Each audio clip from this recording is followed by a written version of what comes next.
Okay. Okay, good evening.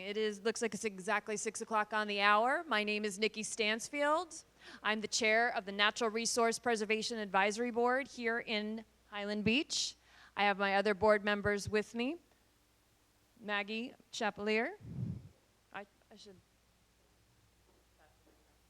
Diane Matthewman. Hello, Josh Davison. Coming up from behind. And Barbara Nestle. So we are all volunteers on this board, and we all have a passion for this beautiful environment that we call home. And we're very honored to have you carve out time in your lives to spend time this evening with our specialists to learn about the importance of dune restoration and maintenance. Again, from all aspects of not just preserving the beach and the ecosystems, but impacting the homes where we all live and the animals that reside there, the work that needs to be done. And this is, as he's going to explain, a perfect time to get started on that work because of the situation that we experienced in some of the natural things that we experience in storms. But with everything in nature, there can always be a silver lining. So we hope you walk away tonight with some valuable information. I'm going to pass the mic around to Ms. Chapelier so she can formally introduce Rob. Hi, I'm Maggie Chapelier. I am vice chair of the Natural Resources Preservation Board. We have some vacancies if you want to volunteer. I believe we have 3 vacancies. We would love if you would volunteer because we need you. So I want to introduce Rob Barron. He's been working on Florida and Caribbean coastlines since 1973, and he has planned and executed nearly 2,000 private and public dune restoration programs. Most have been designed to fall within the FDEP field permit or exemption level to minimize administrative costs to projects, and have encouraged more than $4 million in private investments in coastal conservation. The scope of the work have ranged from large-scale hurricane repair projects with miles of shoreline to intricate and comprehensive beach, dune, and strand zone habitats. Rob has done the rehabilitation of the city of Delray's beach, how beautiful it looks today and natural. He's done the town of Palm Beach, the town of Jupiter Island, Elbow Key in the Bahamas, Hutchinson Island, private preserve Indigo Island in the Bahamas, and the Florida Power and Light nuclear plant, and many, many, many more, which I won't go into. Okay. You are welcome. First of all, can everybody hear me without this?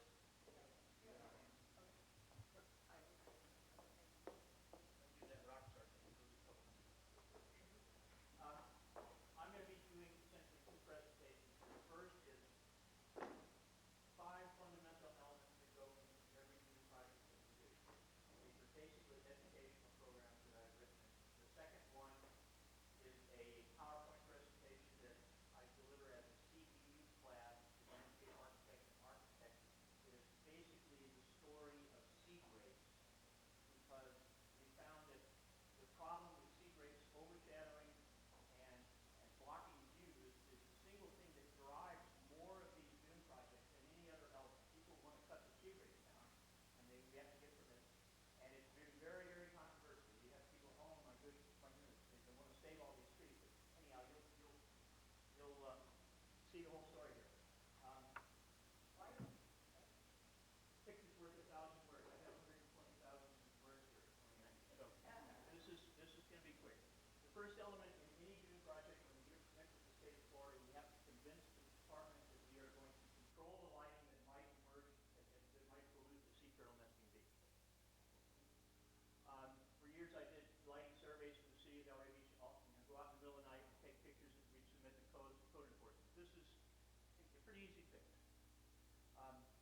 grape,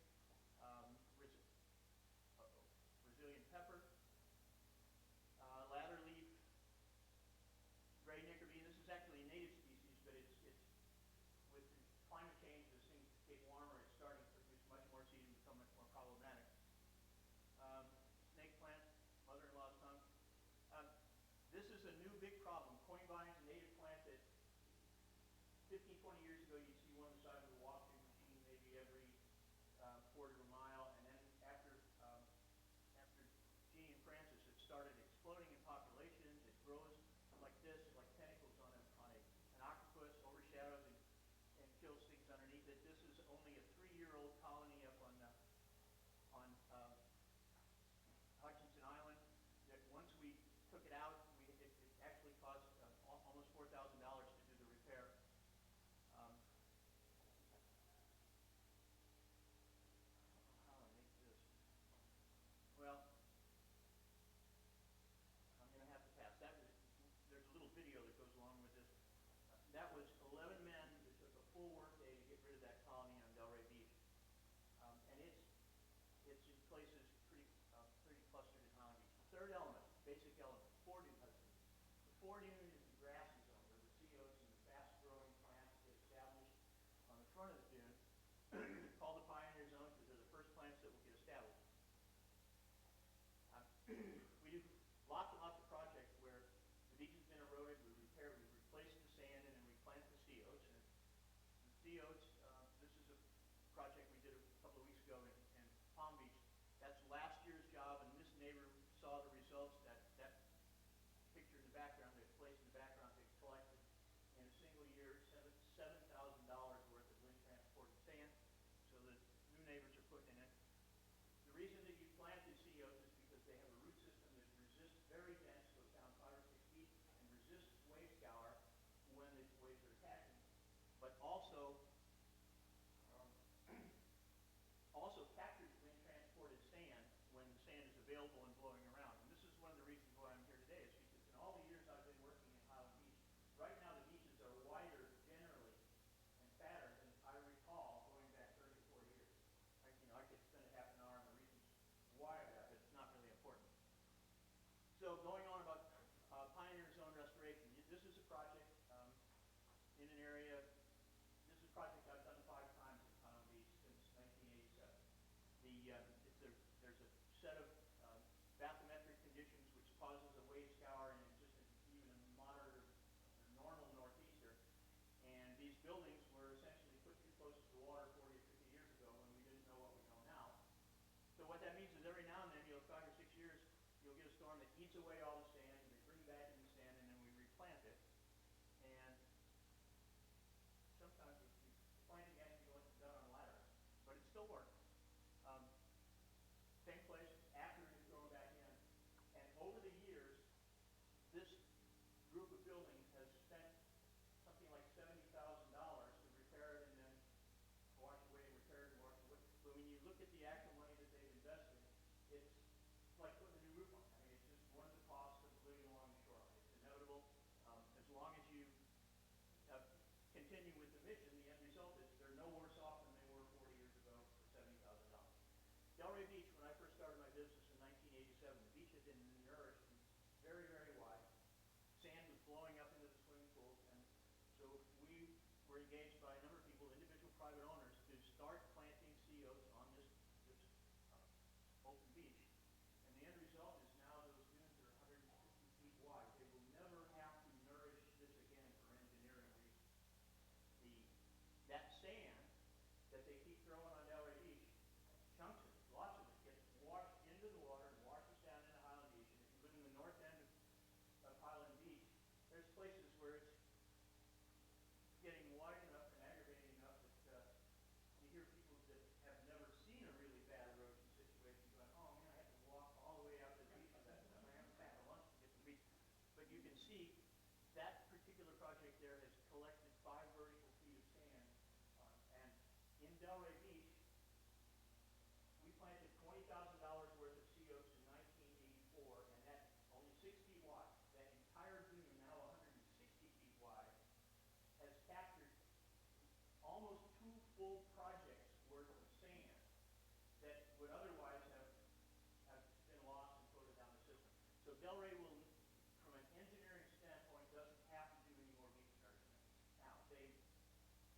there's a problem because the dune is going to continue to do its natural thing and migrate seaward, and Mother Nature is going to do its natural thing and scour the beach. So the actual recreational component, which is key to the economy of Delray Beach, is now the thing that's under threat. But they're actually working on the state level, coming up with conditions under which we will be able to adaptively manage the dune, which is a nice way of saying when you get too much dune, you can push some of it back into the water so it goes down the Highland Beach. I'm sure that would be very controversial if I said that at Delray Beach, but it's an engineering reality. These projects are often, and this is a project often done poorly by well-meaning lawn guys. They have the plant that has the word seed in it, so they plant the whole thing with that plant. And I get paid often to repair those things and replace them.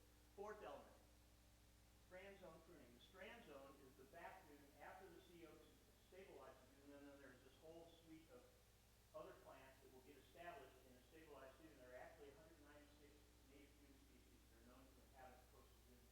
In Delray Beach, we've installed 50, and then there's another 60 that have volunteered back into the system once we stabilize it on their own. Strand zone pruning. This is all about sea grade pruning, and there's a whole other presentation coming on that one.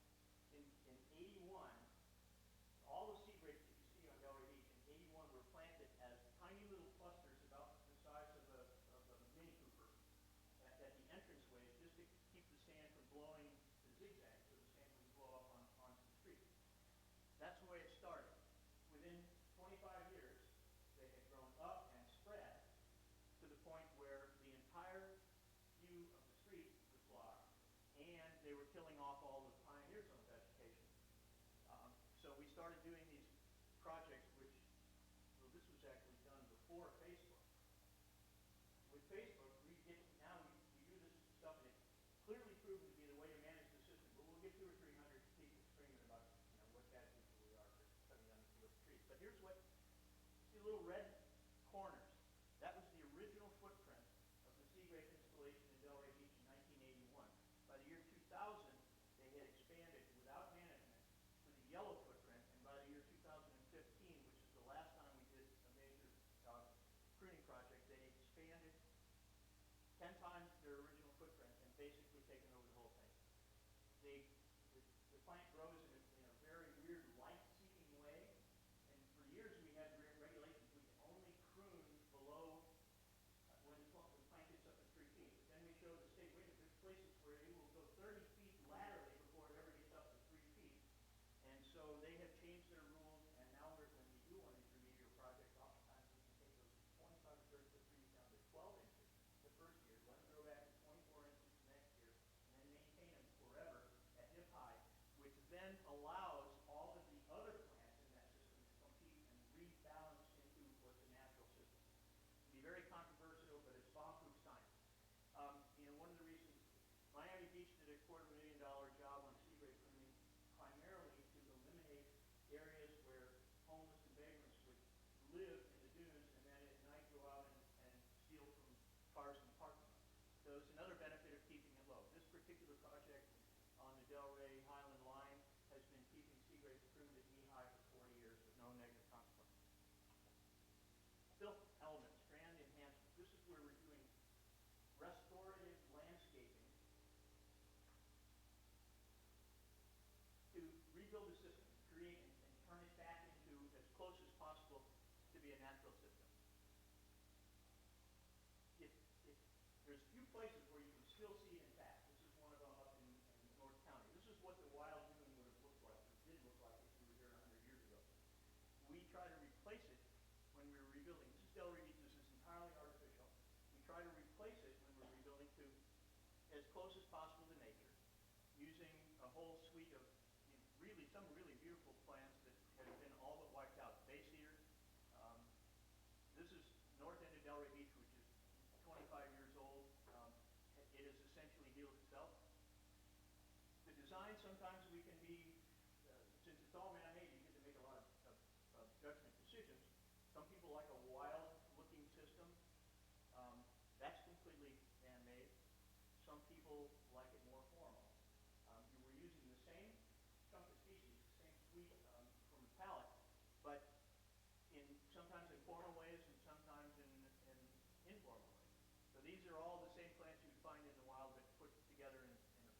in different order. Now, this particular project is entirely man-made. The owners had us take out all of the dissy stuff that had been installed when they built the house and replace them with native species, but she would not let us take down the coconut palm. Coconut palm, you can't, the DEP will not allow you to put a coconut palm on the beach for various reasons. But Hurricane Wilma, this place had a wind meter, and it took 110-mile-an-hour wind, and this is 3 days after a 110-mile-an-hour storm. The only evidence on that project where there had been a storm was where the buds of the coconut were broken off and fell on the rest of it. All of our native stuff, kind of like bang, blew the bugs off, gave us some good rain. So it's an extremely resilient system when it's in its natural condition, extremely storm protected. We get to use, of this 190 species, there's no weakness in rare and endangered coastal plants. They're rare and endangered because of habitat loss. So they turn out to be some of the easiest plants in the nursery to grow and restore to the system. These particular species hadn't been seen in Del Rey for 30 or 40 years, although we did have some old records of garden club assessments done in the 1940s. They want you to use this. Oh, that's right. I'm talking this way, right? Okay, back to it. Blue curls, that's a spectacular flower. It's about the size of your little fingernail. But when we started working with it, there were only a half a dozen places where you could still find it in the continental United States. Jacomontia. This, Maggie in her high school did a project learning how to grow this and replacing it back to the beach. On the federal endangered species list, only 20 or 30 places where you could even find a couple of them, and now we're regularly just throw them into all of our projects. Easy to grow. Sea lavender, another plant like that. I found 2 populations in Highland Beach and have been propagating off of that for years. Beach ragweed, another, something that there were only 3 or 4 places where it existed. So here's a couple of examples of how not to do this. North Hutchinson Island. After Jeannie and Francis, a lot of the landscapers noted that palmettos had survived the storm better than anything else, so they planted palmettos, but without putting in the foredune, which is the only thing that allows the palmettos to get established. So nearly $200,000 wasted by not doing it correctly. And real common these days to use native Dune sunflower in areas off the beach, and there's a reason they call it Dune sunflower, because if you take it away from the beach, it grows pretty for about 6 months, and then it all craps out, and you got to replace it. Real common to see sea grape planted with drip irrigation, but the drip in a sandy soil doesn't feed the plant. This particular project, none of these were native dune plants. So these next few slides are a few that come from Maggie's presentation she did a while back. These are Highland Beach related. I just want to read it. It works because of this pioneer plant's sea oats are in the front line, and they catch the sand and protect the plants that are behind them and allow it to allow them to proliferate. This particular project needs to have the scavola, the invasive stuff, removed from the center, and then the whole foredune using the Pioneer Zone component, planting grasses. Same thing. Now, in a situation like this, people ask me, well, what would you do in Highland Beach? And oftentimes, I basically will go out and I will see where is the rack line, where is the seaweed being deposited. And if you can go for a reasonable period of time and it's not being deposited upland of a definable line, then that's a good place to start planting sea oats. There's always, no matter how you do one of these projects, there's always going to be a storm in the future that will chew it up and spit it out. But as long as you're planting when you have the opportunity, it's catching sand when the sand is available to catch, and then resisting wave scour. So if you do something, you're better off than if you did nothing. Yeah, this project I think we've done 4, maybe 5 times, and it needs it again. But here's another, there's a real high turnover in oceanfront sales. It's remarkable. I think it's like average oceanfront homeowner is less than 10 years. So the new guy doesn't know this. And it usually takes a beating for them to ask the questions, what can we do? Now, would I plant that? I don't know how old this picture is, but there are any number, many times when we have done an installation on a project like this, and it got bigger and got bigger and got bigger, and then you had the big angry northeaster or a hurricane, and it went away. But the end result is, if you're taking action, I don't know of any situations where it hasn't been cost effective over the long term. So right now is a pretty good time in Highland Beach, on a spot-by-spot basis, to be doing dune restoration. I have this slide in here because the regulations that preserve and protect a certain set of species oftentimes make it really, really difficult for us to do conservation with the plants. There are agencies whose entire job is to protect animals, and there are no agencies whose entire job are to protect plants. So we're finally getting, in today's world, we're finally getting a balance to where the regulatory agencies realize, like they're teaching in high schools and grade schools now, you can't protect the tiger unless you protect the entire ecosystem that the tiger needs to survive. So it's coming into balance, and I'm often say that my son in 3rd grade knew more about complex ecological principles than it was being taught when I was in college. So, well, that is my statement. It's the last slide in every presentation I ever do. I have another equally long and boring presentation on sea grape, but it also has a lot about the history of the dunes. So if you can change to the other one now.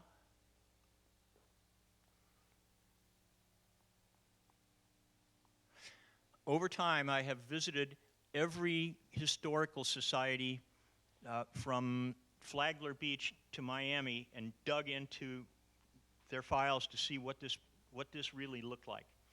And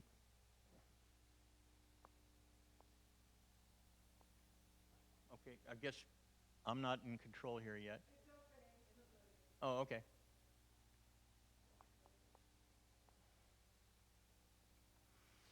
We were arguing with the state of Florida regulatory agencies about sea grape for years until we started gathering these historical photographs, and then in a very contentious hearing, I laid all this stuff out, and I asked the naysayers, what do you got?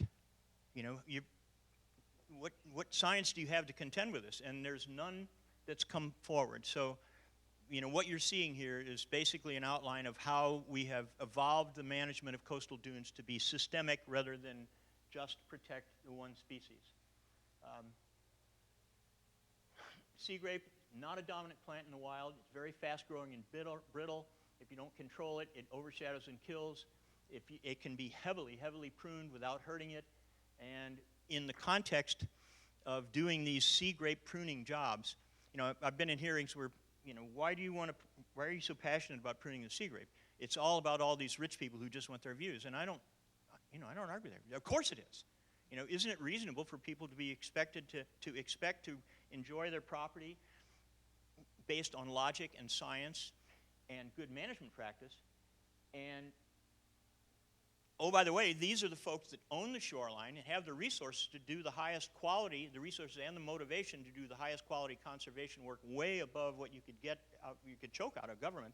So most of the really interesting stuff that has been done in coastal conservation has been funded by private owners who are willing to take risks. It wasn't dominant in national historical condition. Jonathan Dickinson, in 300 years ago, described the beach as shrubby palmetto. A guy, Craig, in 1974, investigated 132 sites on the east coast of Florida, and sea grape was only dominant on 9%. Don Richardson in 1977, all parts of the strand habitat in remnant dunes were saw palmetto. So oldest pictures we can find, the Delray Beach House of Refuge. You can see that this is pretty cool. The intersection of Palmetto Park and A1A in 1925, if you look at that and look at the scale compared to the buildings, there's no trees there. It was all low-growing, shrubby stuff. And again, the House of Refuge, 18, I think 76 or 77 when these are taken. This is Seagate in Delray Beach. Again, you look at the comparison between the houses and the background. Just below, 900 block below Delray Public Beach, this is the first and second houses that were built there in 1951. And you can see it's not a forest there. You know, those places have 30 and 40 foot tall sea grapes now that dominate the scene, and you think that you just kind of automatically think that's the way it was, but it wasn't. 1942, Canaveral National Seashore. It still looks like, this is a 25-year-old picture, but it still looks like that today. Spessard Holland in Broward County. I'm not sure why that slide is in there in that spot, but Juneau Dunes, to this day, it's a Palm Beach County park. Is exactly what it looks like. So people ask, well, you know, why is that? And historically, why did we have all this sea grape? And the reason was natural. If you go back before 1945 or so, we would get a hard freeze here every 5 or 7 years. There was a 3-day hard freeze that hit Miami in 1925, and in 35 there was a 2-day hard freeze that destroyed agriculture in Delray Beach. Freezing temperatures kill sea grape all the way to the ground, and the palmettos, it doesn't bother them a lick. Atlantic Dunes Park, Boca Raton Park, 1991 freeze. So that's why that's what controlled the character. Okay, fast-growing and shallow-rooted. That's Hurricane Andrew, Key Biscayne. Entire trees uprooted and blown hundreds of yards, and then found an obstruction and then piled up against each other. The University of Florida did a study, and Hurricane Andrew damaged to the urban forest, and they defined sea grape as the worst tree of all. Very shallow rooted. The yellow roots. This is a basement cut in a house in Highland Beach in probably 1990. The yellow roots are the roots of saw palmettos, and the brown roots are the roots of sea grape. So it's fast-growing, shallow roots. You can see that pie plate root mass just blows over in a storm. If you don't control it, highly invasive. You've seen this stuff. And this is what it looks after 20 years. This is pretty interesting because this is all one tree that started back by the house, and it would reach for light, and sand would build up around the limb, and then it would root there, and then it would take off, and it had marched to where it was 75 feet this way. This is ANC A300 is a national pruning standard for how you prune trees, but it's mostly written for oak trees and standard single trunk trees. It doesn't apply to sea grape at all, but it controlled our regulation for a long time. This is a couple of places where this is Palm Beach County Parks, which sadly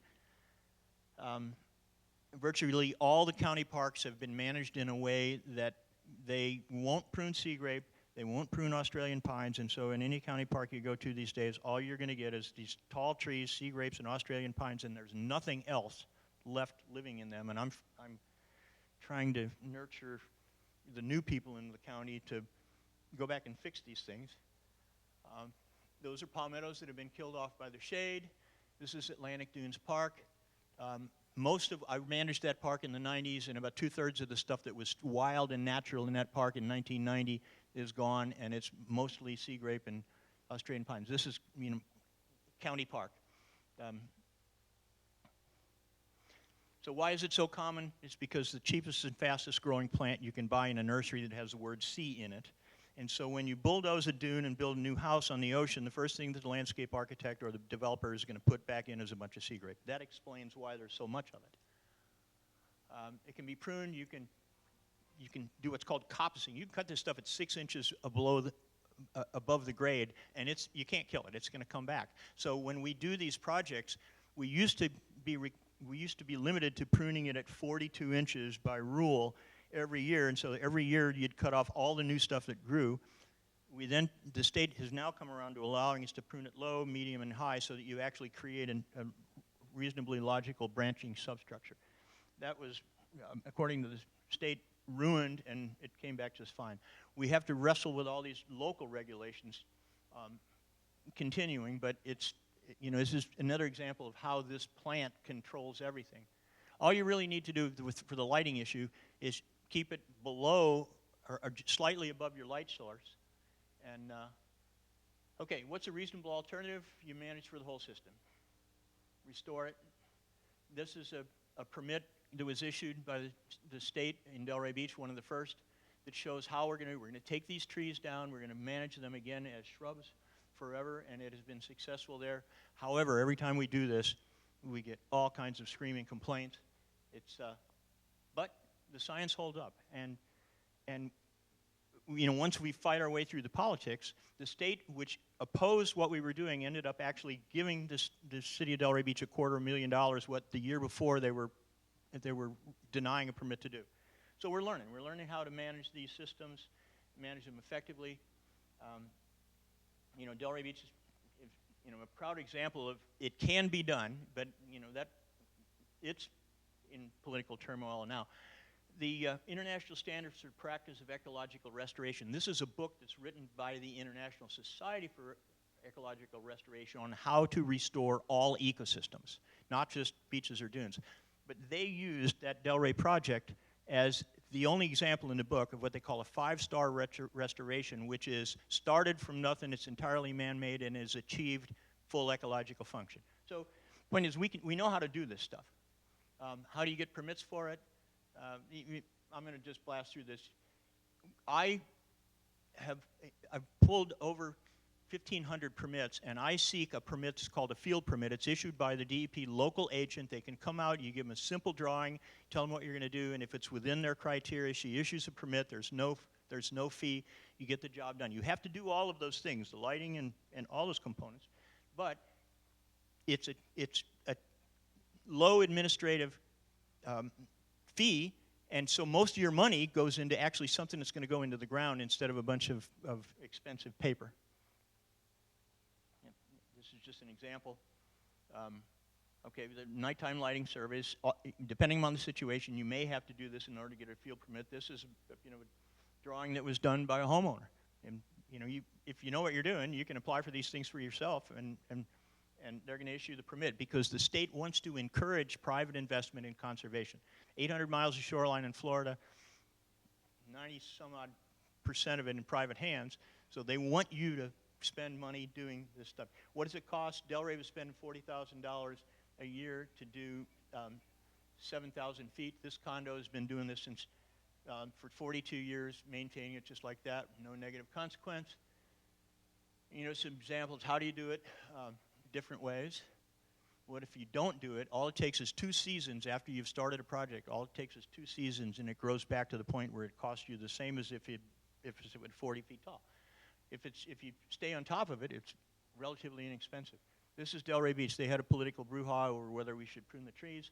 They didn't prune them for 18 months, and what was being done for $40,000 a year in-house ended up being $125,000 repair. Mile of shoreline we did for Hutchinson Island for the power plant. This was kind of cool. They sent me a project to bid on. How much would you charge to do this? And I said, well, that's about $250,000, and that's what I would charge you to do it. But here's what I would do if you gave me that same $250,000 and asked me how to do it right. And I had the contract the next day. It was, as I recall, 38,000 plants of 65 species, entirely hand-watered. They had a $75,000 irrigation system in the thing and said, forget that, I'm going to put a mile of pipe with a hose connection every 100 feet. I'm going to hire a couple of college kids and we'll hand water only what needs to be hand watered, and we didn't lose a plant. We were looking at it today, and in fact, yesterday they called me and said, hey, we got another $100,000. What can you do with it? It's a fun business. That's the Florida Power and Light profile. Okay, your permits are for a year. Any of the permits that you would get to do small-scale homeowner jobs or even a mid-scale city job are good for a year, but once you've done the project, you don't need any further permitting. So it's considered maintenance if you just continue to do what the permit allowed you to do up front. So what are some of the other species that you can use in these projects?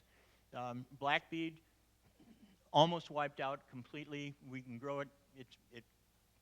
Almost all of these beech species, they're involved in an environment where they're regularly wind pruned and beat up, so they turn out to be shearable. You can shape them. You can make them look like a row of washing machines if you want to, or you can let them do their wild natural thing.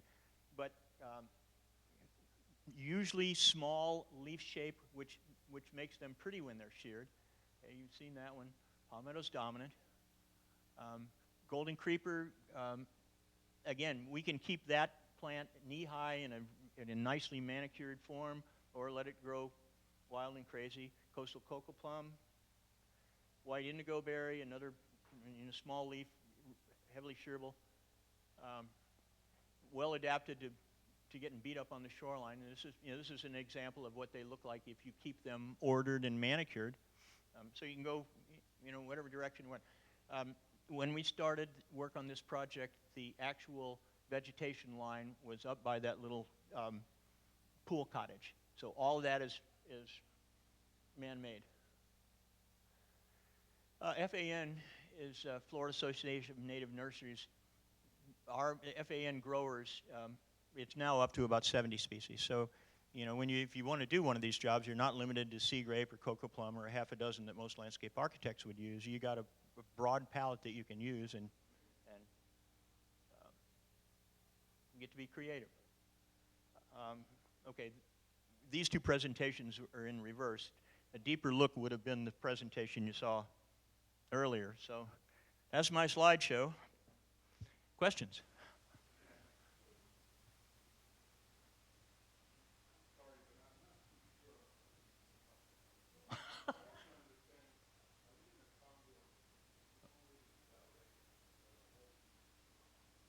Right.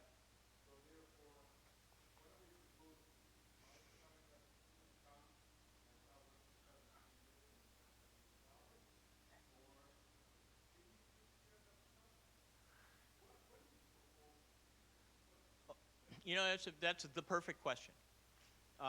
Highland Beach has a history of not doing any community level work, which is in some ways good, in other ways not so good. Because you haven't had a situation where you can do a community level job, you don't have a renourished beach that's 3 miles long like Delray, it ends up falling into the hands of the individual homeowners.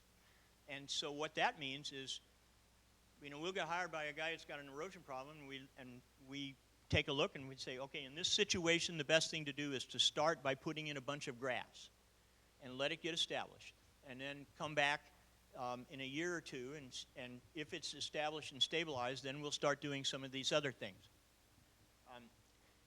Another way of going about it is sometimes they say, I want this to be tomorrow as cool as it can be. And some of those jobs they're almost laughable how much money can be thrown into a project that doesn't need to be done, but every one of those ends up being better off than if they had not do the work. There's a guy named Chapman who wrote a book called Piloting Seamanship and Small Boat Handling, and it is the textbook of the first year at the U.S. Naval Academy. And Chapman starts out to say, the time to prepare is when you can. So you got some sand on the beach, you got more sand on the beach than you've had in years. Now's the time to gamble by taking a step. And once again, I can say this with great degree of confidence. All the projects that we have done generally are way better off than places where they choose, it's the beach, I can't do anything about it. And another thing I point out to my clientele is the value of your oceanfront property. What makes it worth 3 times, the same house 3 times what it would be if it's 100 feet on the other side of the road, is that oceanfront vista. And if you choose to think of the dune component as just important as the rest of your landscaping, you're not talking about increasing your landscaping budget by some horrendous amount. If you just incorporate that into your management program, then in the long run, you're going to have less erosion, generally. oftentimes you're going to have a way prettier view than you started with. And so, it's kind of like, I have to make something also clear. I'm not here to sell. I just retired. I don't do this work anymore, but what I am doing is training as much as possible the lawn guys, the landscaping companies who are doing your work, so that they're not intimidated by this stuff, and they know how to do it, and they also know how to not waste your money. So I'm not here to try and convince you to hire me or anything, but to open your thought pattern to, okay, that's my front yard. What can I do to take care of it? And you start by fixing the light. You get a permit. You fix the lighting. You put some CO2s in. You cut the sea grapes down, and you do those 5 elements. And end result is you're better off than you were. What were those 5 elements? Fix the lights. Add some grasses if you have the sandy area to do it. Well, actually, before you do that, you get rid of the exotic plants that are in there. You get rid of the junk, and that oftentimes will open up an area where you can then add the grasses. You prune the sea grapes, and then you add these. Once you've got it stabilized, then you start adding these other plants that will create not only a more complex habitat, but also, you saw some of those projects where they're just really pretty landscapes, but they're pretty landscapes that are made out of the plants that were here 1,000 years ago and 100 years ago, and it will do better than any other plants that your landscape architect would bring in. So that's the 5 elements. Are there no requirements for the homeowners to maintain the trees? No. There are no requirements for you to do anything. There are restrictions on what you cannot do. And a good example is a guy up in Palm Beach doesn't like the Dune stuff. So on a Saturday, he brings in a front end loader and starts digging it up and hooks the wheel of his loader on a seawall that he didn't know was there. The loader falls off sideways on the beach. And then next day he brings in a bulldozer to try and get the loader out. And of course there's code enforcement and the cops come down. And he ends up spending about $60,000 fixing something that could have been made nice for about $3,000. So you can't, there's nothing that says you have to do anything except common sense and your enthusiasm.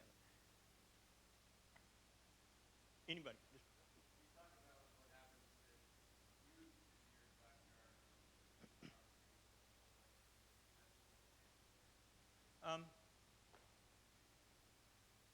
Well, that's between you and your neighbor, but that shouldn't discourage you from doing the best that you can. And here's something that we find really often.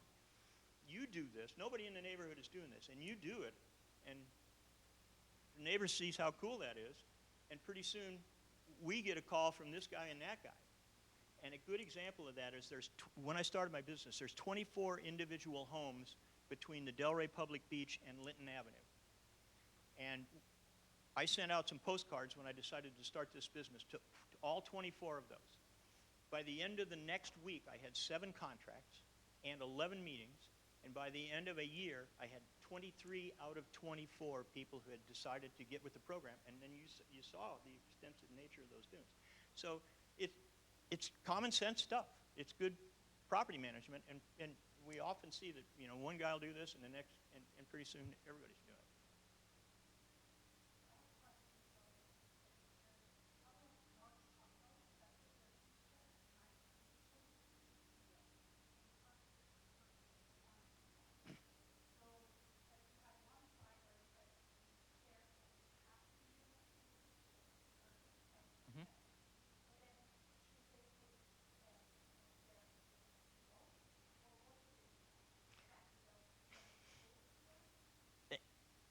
I can only speak to that specifically if I would see the situation. But if you think it's a big problem, oftentimes it really, if you're not keeping them there all the time, it doesn't really cause too much harm. But if they're regularly going back and forth and moving them like that, then it causes harm. And then if you want to be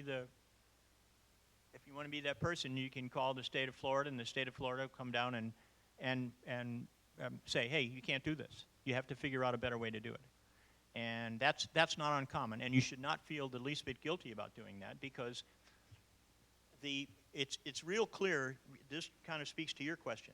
If you have a mile of shoreline and 90% of it has been restored, then that whole mile is going to go through a storm much better, even the guy that didn't take the action.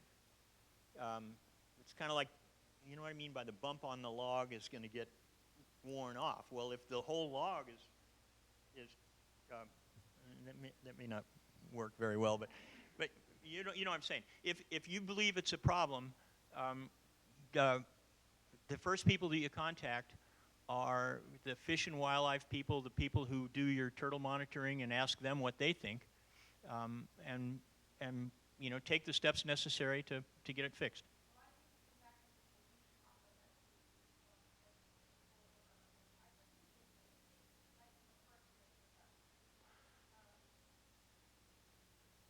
You know, again, I'd have to see it, but see, this is another thing I've learned, is sometimes they'll have 80 chairs and only 10 of them are being used. So again, it's a case-by-case situation, hard for me to speak to.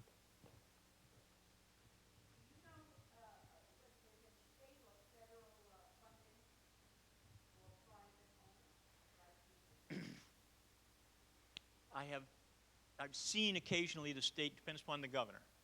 I mean, and this is one of the difficulties that I have, is from year to year, from administration to administration, either this is really important and it's something that the guy is hanging his hat on, or it doesn't mean anything. And I'm writing a program for the national conference right now. They've asked me to, what have I learned in 40 years? And the answer to that is, we know how to do this. The single probably greatest threat is inconsistent policy, to where one year we're told this is a really great idea, and the next year we're told don't bother us. But do you have any information? Oh, no. Not to my knowledge right now are there any programs where, except in Brevard County, which is, you know, miles north, they actually have a deal where they, every year at the beginning of the planting season, the county will buy a bunch of sea oats and then sell them back to the homeowners, who will voluntarily plant them at like half their wholesale cost. But that doesn't happen down here. No, but I'm going to put another spin on that too.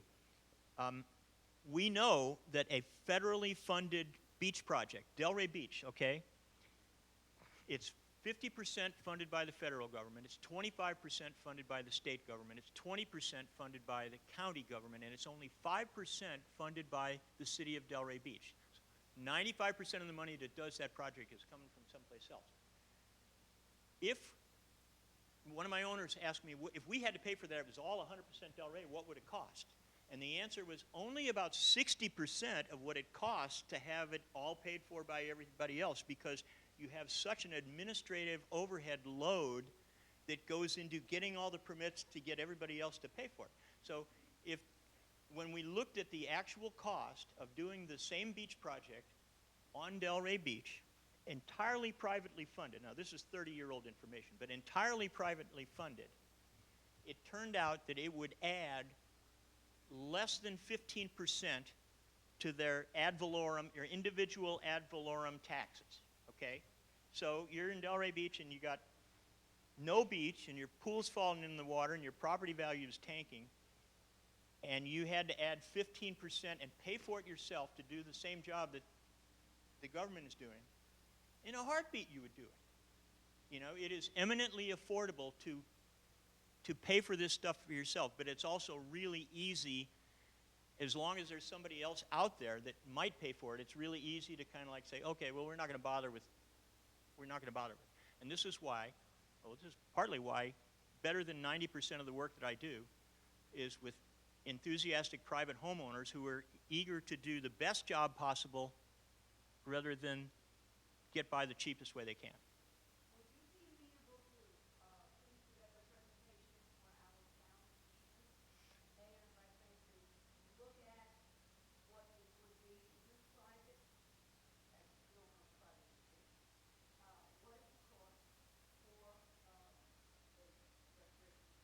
Okay, that's again. I'm not looking for work right now. I want to get out of town.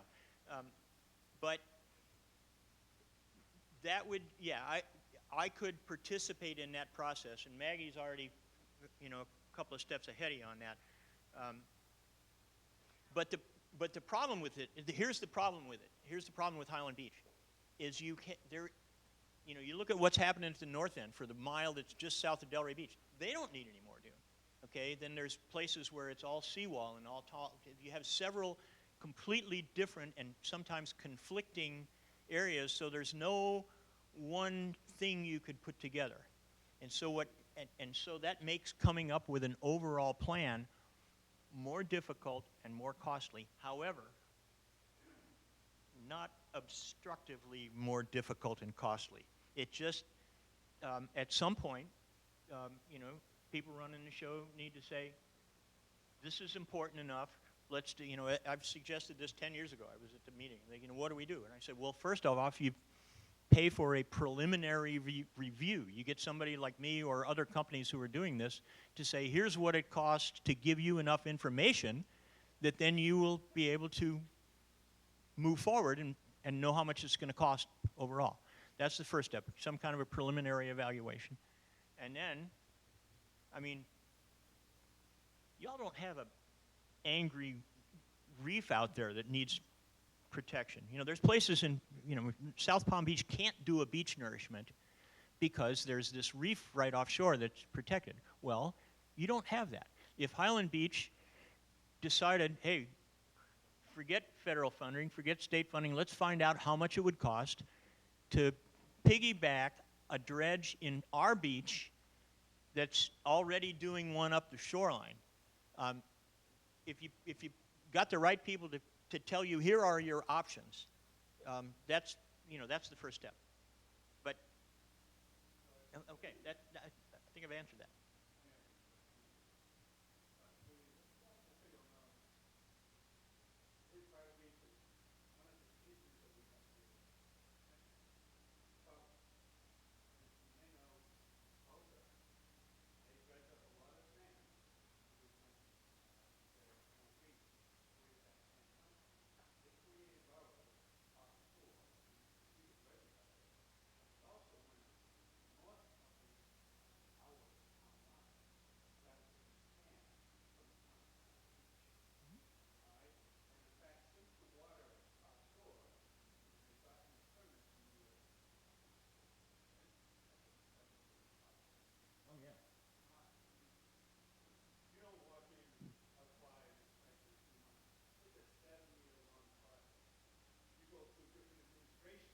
Yes, which is part of the problem. Politics change during that period. And in fact, the beaches will change during that period. But in the end, what he ended up doing was, we went out, we took pictures of seabed, and it was obvious stretches of burrows where they scooped up all the sand. And what that does to us, and listen, I can't say I'm an expert, but the fact is when we had a storm, the north side of the town was very well protected. Why?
projects.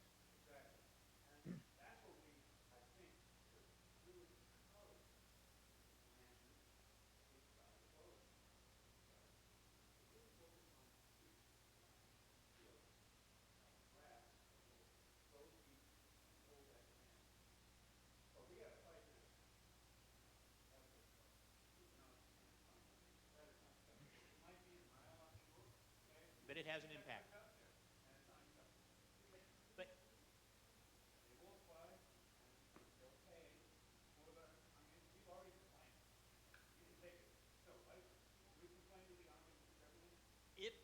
if there is an overlying problem here, it is that the town, in my experience, the town of Highland Beach has not chosen to ask the first question, to hire somebody that can look at your issue that you brought up and tell you, okay, that's important, but this is also important. You need to find, and those people are out there.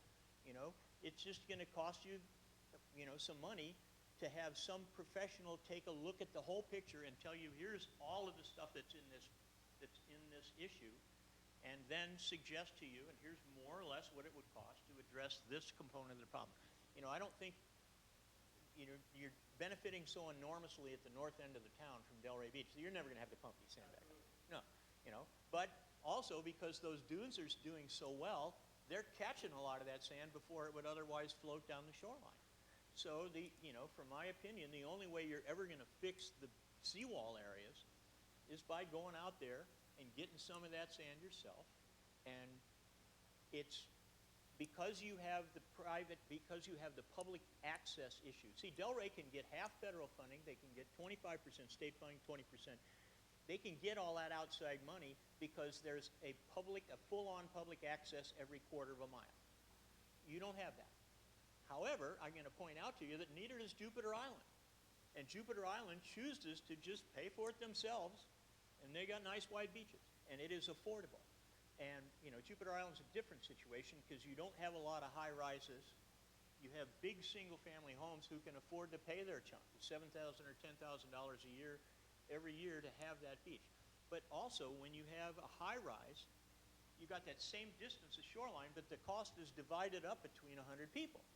So what it really just comes down to, if you want to, you just need to hire the right people to take the, I'm not this person, I'm not an engineer, but I work with those guys. You need to hire the right people and say, hey, do us a preliminary review, tell us what are all the first steps we need to take in order to completely inform ourselves so that then we can make the next set of decisions. Sure. Oh. Okay. Oh, there's no shortage of hot opinions about anything that goes on the shoreline. You look at the people who own the shoreline, you got to the point where you could own shoreline because you have strong opinions and because you're action people, okay? So that doesn't necessarily, you look at the politics in America, you got half the country thinks this is nuts and half the country thinks this is nuts. The facts are all the same. You just got to, again, take that first step. Now, you answer your question. Beach renourishment. If you do go back to why do we have erosion on the shoreline? Okay, if you go back to 1920, there were no improved navigational inlets on the east coast of Florida. So all the sand, this is a gross oversimplification, but all the sand that was washing out of the Appalachian Mountains was working its way down the east coast of Florida. And it kept the beaches in their natural condition. Now, starting between 1920 and 1940, we started improving the inlets, okay? And now there's 13 of them north of us. And so in 1988, when they did a study at the Boynton Inlet, it was identified that 85% of the cause of erosion at the Boynton Inlet was directly or indirectly attributable to the interruption of natural sand transport by a succession of navigational inlets constructed between 1920 and 1950. You're not going to close those inlets down. You're not going to shut down the fishing industry. You're not going to shut down the boating industry. You're not going to shut down the shipping industry. So you got to deal with the fact that each one of those inlets steals a little bit of that sand and keeps it from moving south. By the time you get to Miami, it's 95% gone. But right here, it's probably 90% gone. So the only way to resolve that is to go find some sand and put it on the beach. Now, they pretty much already used up all the cheap, easy, shallow water sand that the dredges can go find. Delray Project, Boca Raton projects. So, I mean, when they do a beach nourishment in Miami now, they're hauling in thousands and thousands of trucks of sand from Orlando. Because there's a whole thing they call the sand wars. You know, you're angry because Boca is stealing your sand. But the bottom line is, as we have climate change, as sea level rise, there's absolutely no question that if you want to keep your beaches, you're going to have to find sand and put them back on, and pay to put it back on. And then you ask the question, well, is it affordable? And once you actually look at it, well, sure it is. You know, we can't, you know, it's more than we would like to spend, but if we don't spend it, our property values tank, our quality of life tanks, we're going to be pumping beaches, and, you know, it's part of the thing. Now, another cool thing, sea turtle populations are, for the last several years at the conferences where they talk about this, they're using the words exponential increases in marine turtle nesting density. The numbers are going up like this, except for loggerheads, and we don't think, there's 5 species, except for loggerheads. We don't know why the loggerheads are stable, but it probably has something to do with diet. But you go back to when Delray Beach was nourished in 1972, every nest that was deposited got washed out, so there weren't any babies going back to the water. Well, in 72, they restored Delray Beach, and they restored Miami, and since then they restored 180 miles of the east coast of the shoreline and basically given the mother turtles back a maternity ward. So starting 30, 40 years ago, they started producing babies, and it takes 25 years for that baby to become a mother, and so 15 years ago, you started seeing the upticks in population because we started nourishing beaches. It's just one of those, you know, it's one of those correlations. So I'm a big fan of beach nourishment. You're not putting it back perfect, but you're putting it back as close to, and science gets better all the time. You're putting it back so that it is functional and, you know, it's essential.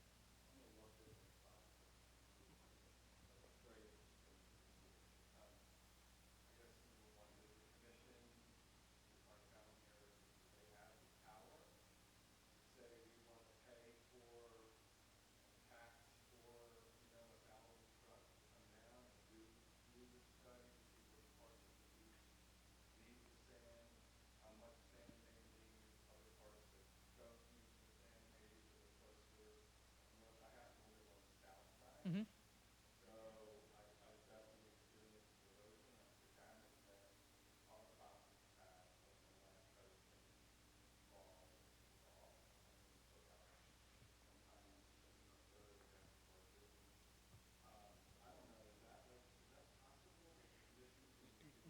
You know, real simple.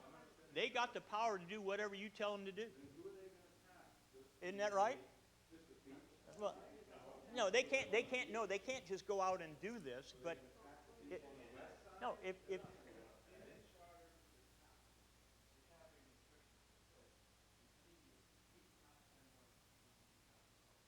oh, I did not know that, so I stand corrected.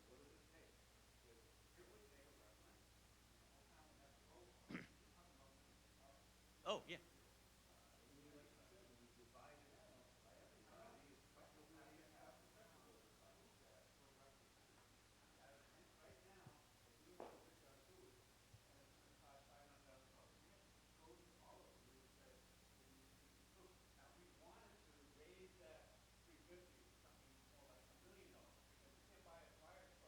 No.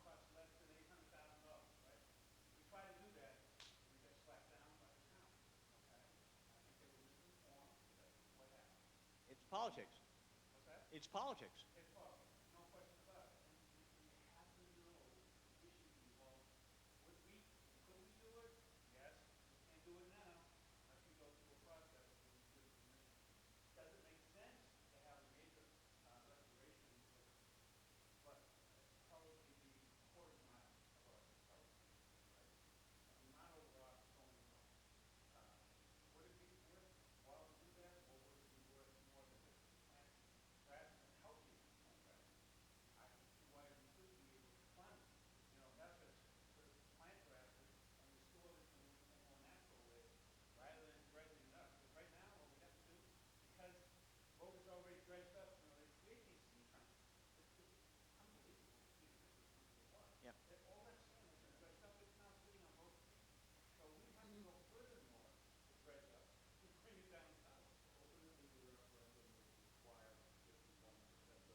Well, maybe, but one of the things that happens when you hire the guy to answer the questions, one of the things that happens when you hire the guys that answer these questions is they bring in an economic assessment into it. And they'll be able to prove to anybody who's open-minded and believes in science and listens that if you just do this section, and that then helps to stabilize everything to the north, that all of your property values will benefit as well. There's a guy that's all he does. This is William Strong. He's out of Boca Raton, and he has one of the most difficult jobs I've ever heard of. He brings people together and to make everybody. I don't care whether you play tennis or not. If you have nice tennis courts, your property value is going up a little bit. So it is possible to get the information gathered so that you can then tell your elected officials, this is important enough to us to pursue it.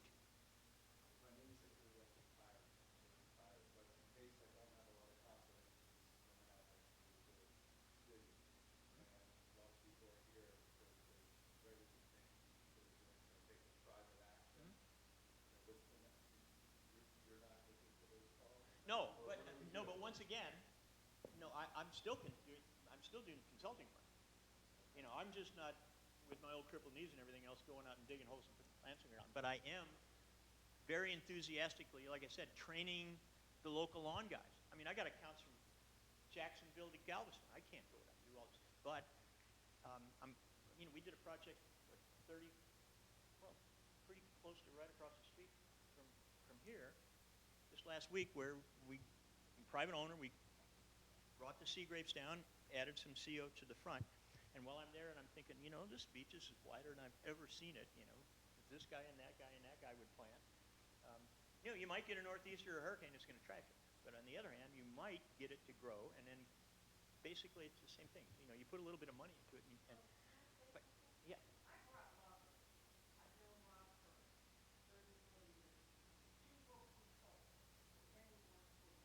Yeah, and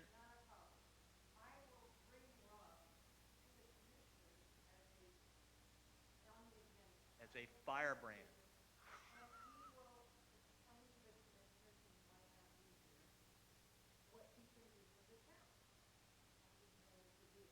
And or who can do it better than me?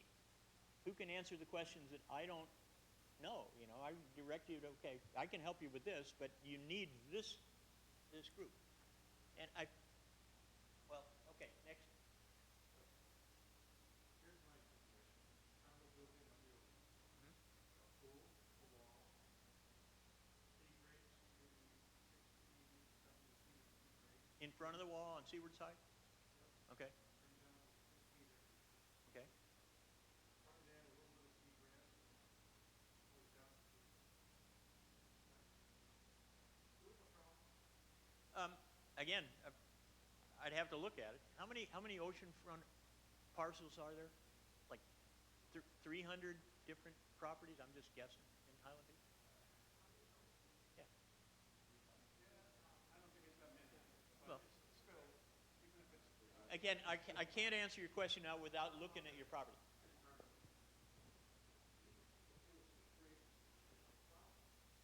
Yeah. Well, that and because now you're already pruning them down to 3 feet, right? You're maintaining them. But suppose you decided not to do that. By this time next year, there'd be 5 feet. And that's because of the sea grape. They choke out the light. They kill off. Okay, so what you're doing is correct with the sea grapes. But I can also tell you that the roots on those sea grapes are this deep, and the roots on the sea oats that are growing next to them are this deep.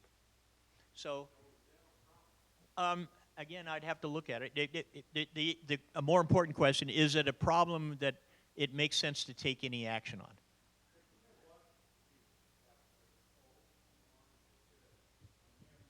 Yep. Yeah.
Yeah.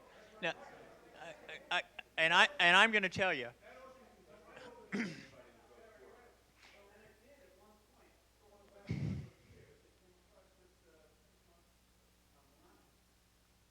water came to the ocean, it went up to the Antarctic. That had continued with the onslaught of 130, 40, 50 mile per hour winds. That's, I think, the strategy the justification to pursue preservation, protection, expansion. If you get a storm that is going to breach this island, you will find that your houses become the groin. They become the reef.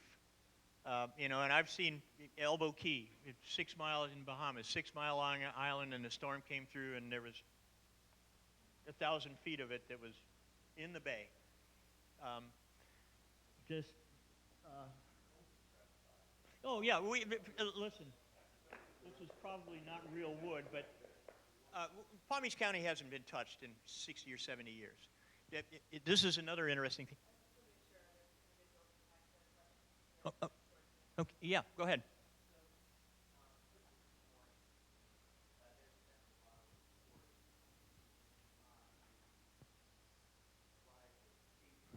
Yep. Yep. Scary stuff.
Right.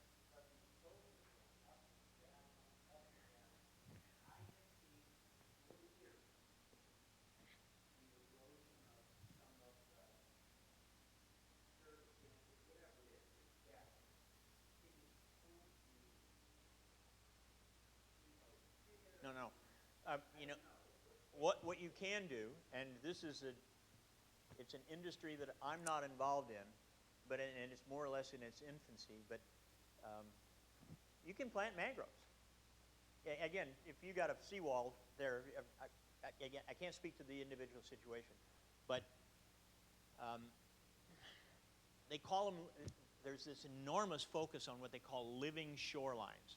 It's really heavy in Miami, where there's just miles and miles of zigzaggy inland waterways. And they're finding that, I mean, we've known it for years, they're now just getting around to actually doing it. They're finding if you basically try to restore the natural ecosystem, you put a seawall and it's a fixed thing there that's going to be there at that certain exact point, regardless of what nature does. You put in a living shoreline, which is made of mangroves. Those mangroves are going to adapt, and they're going to, in the long run, in many situations, certainly not all, they're going to be a better solution. But frankly, I'm not real optimistic about the long run. When those glaciers start going, it's, Lake Powell right now, they won't be able to draw water out of it another year. What are all the people in Utah going to do? But anyhow, back to beaches.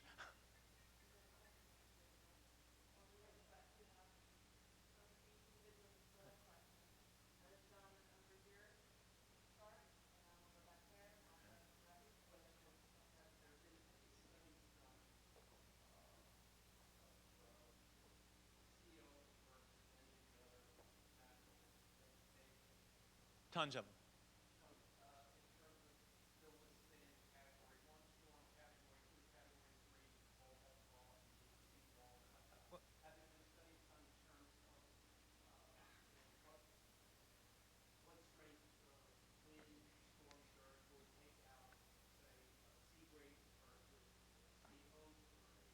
All kinds of such studies. But the problem with that is every storm is different. Every storm is different. You know, you look at a hurricane, it's how fast is it moving? How big is it? How wide is it?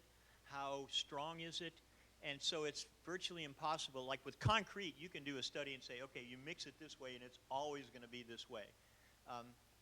It's not the same with living things. But we do generally know that sea oats are better than sea grapes, because all you got to do is go to a place where there's been a storm and all the sea grapes are blown over and the sea oats are still there.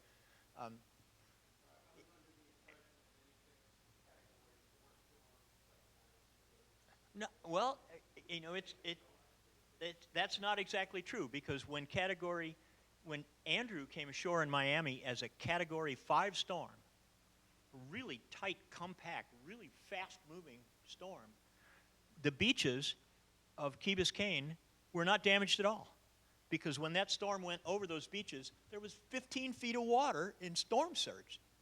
So it's like those beaches were actually a reef 15 feet below. All the wave action is going, the wind action is up there, and the beaches are actually protected by the storm surge.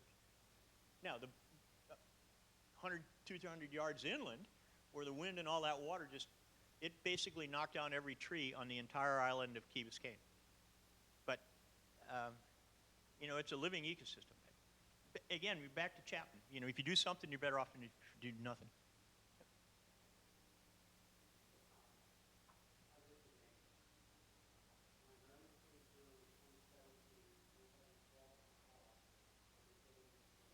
Mhm.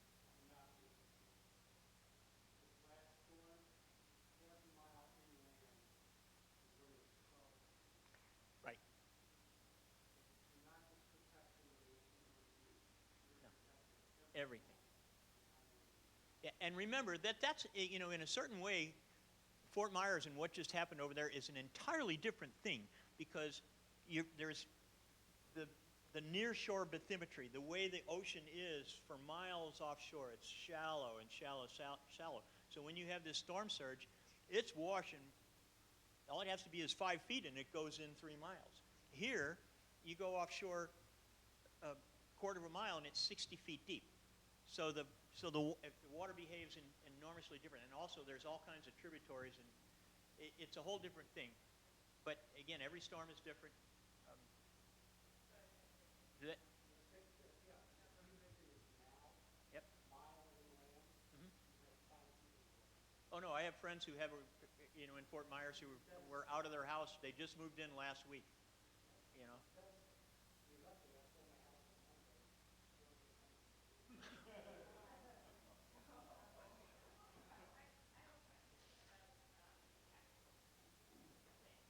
Mhm. Oh no, it's not rocket science. It's in fact, it is about as simple as it can be. Just dig a hole 6 inches deep, throw the plant in there, water it once, and walk away.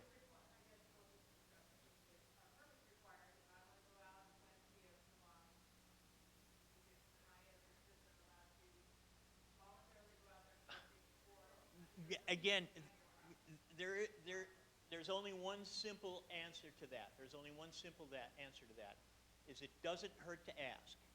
Because depending upon the administration, depending upon the people who actually issue those permits, they're the lowest paid people on the government totem pole, and so they just about get to where they know what they're doing, and then they take the next job up. So I'm always training the next two very well-meaning, very highly motivated young person, and sometimes they'll say, oh, that's privately funded, voluntary, it's not using equipment, that's exempt from permitting. And then the next person will say, oh no, you got to have a permit to do everything. So, but here's the thing. It doesn't cost anything to call the guy and ask him. And right now, you all have one of the best that's ever been. And I got probably 40 permits during COVID, where I did one of those as simple as I can possibly do. You know, do a $25 drawing, send it to my email, and he sends me permit the next day.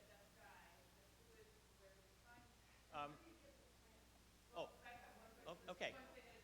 So,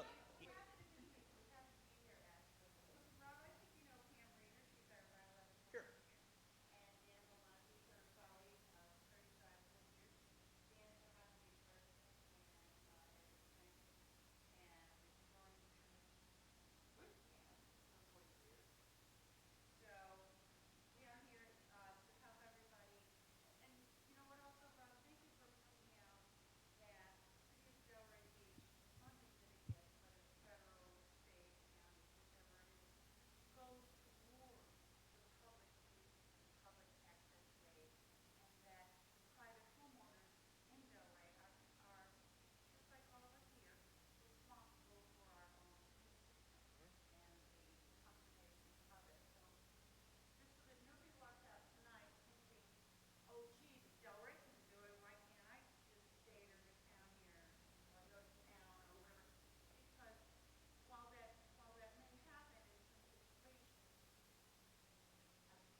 You still doing it?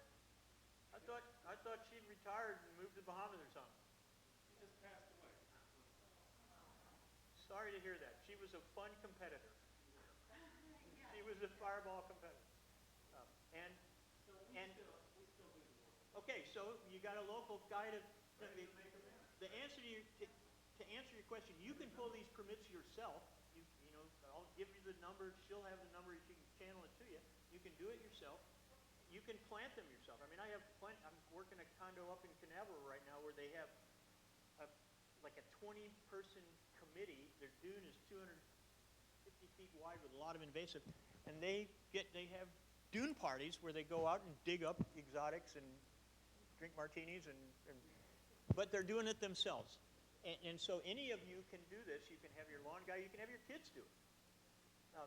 If, Isn't there? And you're not taking anything out? Right. You need a permit? well, again, Above the high. if I tell you that you don't, then the new guy is going to say, "Oh, yes, you did." Above the high tide?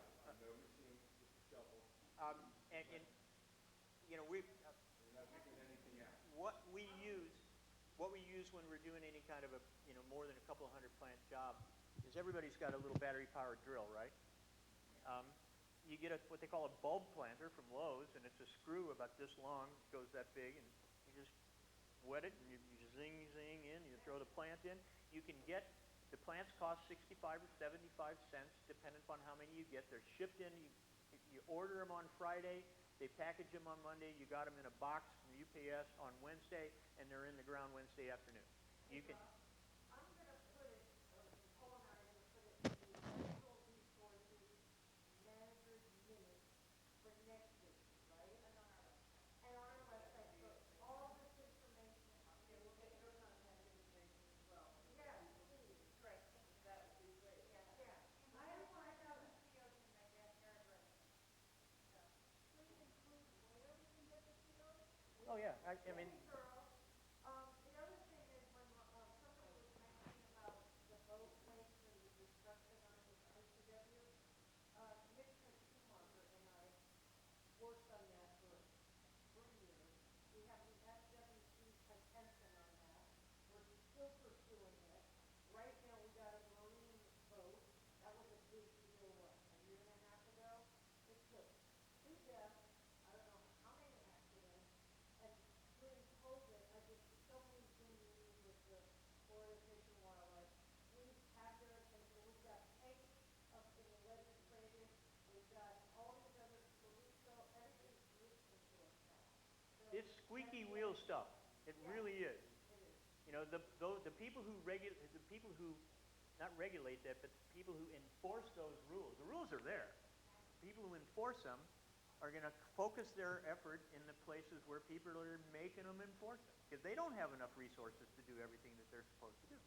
But I can tell you this: the storm of the century, 1990. Remember, the water was real high, and I had a partner who was a marine contractor, and in 3 days, he wrote more work than he could possibly do, and he ended up going bankrupt because so much boat wake damage had been done to the seawalls along here that storm overwashed and busted a ton of them. So you don't wait until it's crisis time. You just stay on them all the time. But that's, again, a whole other issue. That's not my gig. Any? Yes.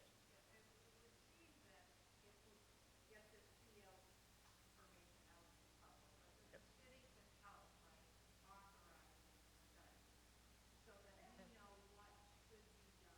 Right.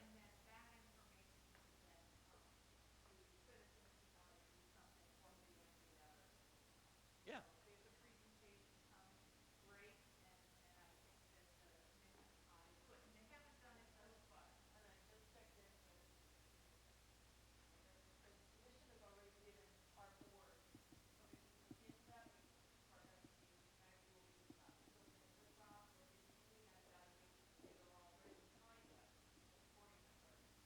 And we have spaces on the water.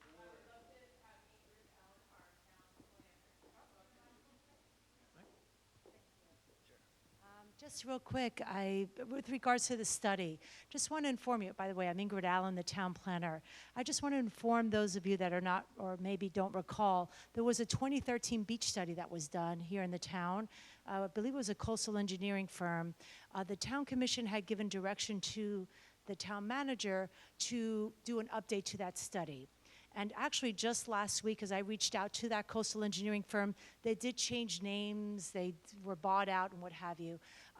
Staff, we did reach out to them, and actually last week they emailed us a proposal, scope of work to update that study. So you should be hearing about that in the next 1 or 2 or 3 upcoming town commission meetings.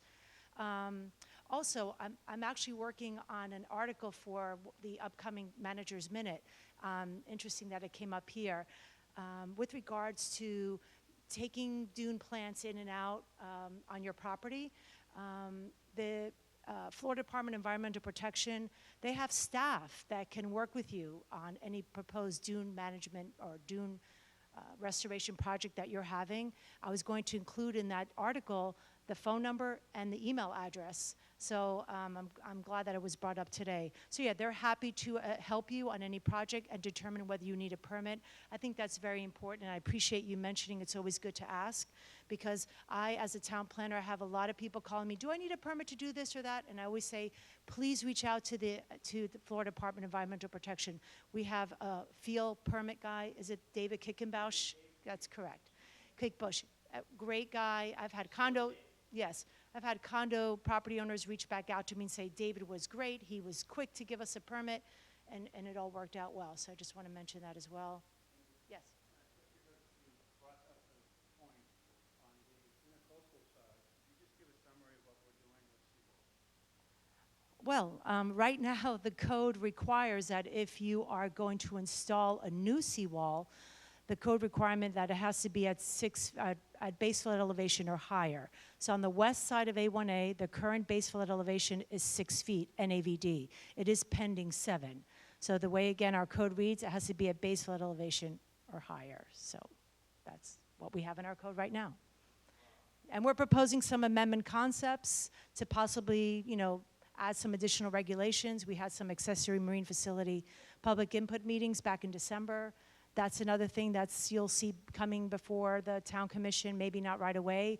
It's at the planning board. They'll be discussing it at their March meeting. It will be a slow process, but nevertheless a process. That's all I just wanted to add. Thank you. What does it cost, generally speaking, to plant 100 feet of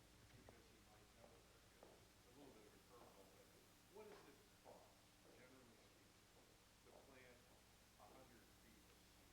Okay, I don't do in feet, I do in square yards. Okay, square yards. It's easy. My pace, even with my crippled little knees, tends to be almost exactly a yard. So I can walk, and now I know exactly how many. The state of Florida, the standard, again, bad hair transplant government project specification is 4 plugs per square yard, which is pretty much the distance from your finger to your elbow. Okay? 18 inches on center, 4 plugs per square yard. You can buy those plants for 85 cents a piece, so you're at rounding up with 10 cents worth of fertilizer, which you can get at Home Depot. You're at $4. What kind of fertilizer? A square yard. You use what they call Osmocote, which is it's a slow release pelletized stuff that you just throw it in the hole, teaspoon in the hole, and it won't burn the roots, and it feeds the plant and gets it through the first couple of weeks. So I tell people if you start with a figure of $5 a square yard, then that's more or less what you would be paying me or these guys to do for the actual planting. Now, qualifying that, I take that as a basic estimating figure, and then I have to add mobilization. Because if I'm going to Jacksonville and I'm going to plant 100 plants, it's not $1 a piece. If I'm going to Highland Beach and I'm going to plant 3,000, it's going to be under $1, but then I add the cost of whatever it takes to get there and go home. And depending on the size of the project, that can be substantial. But remember, if you're going to do it yourself, get a box of these things shipped. They cost you 85 cents a piece. You got them in 3 days. Or we make a sheet that says how to do this, and you hand it to your lawn guy and say, order these and do it this way. And or you give it to your kid. You have a Dune party. Or you have a Dune party, you get a high-rise condo. Get 20 people. What about the houses that have that sheer drop off? I mean, don't they have to put fans in before they do anything? Yeah, there's some places where it just doesn't make any sense to do that. They, But I can tell you also that right now, there are places where if you'd asked me 10 years ago, would this make sense, I would say absolutely not. And right now, you got enough sand out there. It's not going to protect you from everything that could happen, but if you do this, it will make a difference. but they can truck the sand in. They don't have to dredge it, right? I mean, they can truck it in. Yeah. Well, but the problem you have with that is then you have access. Okay. That one project that I showed you that we've done 5 times, they tore down all the old houses. We were barely able to get a dump truck in and dump it. And Ocean Place Estates, for example, we were able to dump sand at the old boxwood, 100 truckloads right there. And so Ocean Place Estates paid Boxwood to let us do that. Well, they rebuilt Boxwood, and now you can't get a truck in there. So that limits your ability to do those kinds of jobs. However, there's a new guy in the block that has a machine that's this wide, and he can go 200 yards with it from the street if he wants to. So, I mean, all this stuff is that kind of stuff is eminently doable, but it's on a grander scale. It's getting Oh, yeah. closing time. And does anybody have any comments? I will put this in the manager's minute with Nicole and Ingrid. Also going to put it on the website. The whole session is being recorded, so it will be available as well. One last note, if you did not sign in on your way in, please do so on your way out. It's helpful to us to reach out to those who are here, knowing that you're interested enough to be part of this. We would love to know who was present this evening. Any last question? I'd just like to thank Thank Rob. Rob. On behalf of